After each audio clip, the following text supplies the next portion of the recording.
Georgia's controversial abortion law remains blocked tonight. A three-judge panel of federal appeals court in Atlanta hearing arguments on the law just a few hours ago. Here's Joe Ripley with reaction to today's hearing, where there was no ruling, and how a case coming before the U.S. Supreme Court could determine what's next.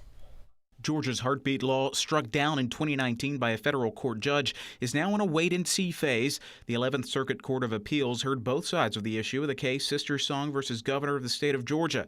The reproductive rights group for women of color argues the heartbeat law goes too far, limiting abortions after a fetal heartbeat can be detected with few exceptions.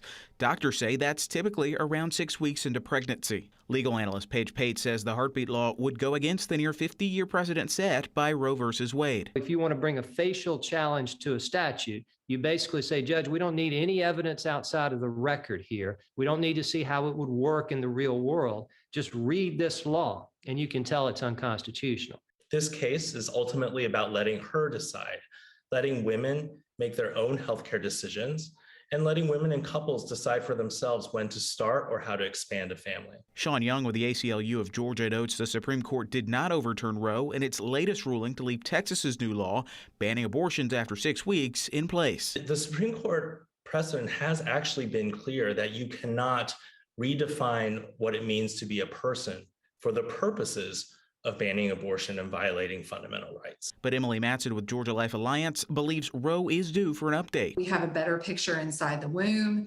The child is more likely to survive at an earlier state than back in 1973. And I just think the humanity of the unborn child is just greater. She argues Georgia's law upholds the value of human life at an earlier stage. The circuit court, however, did not rule on the matter after hearing arguments.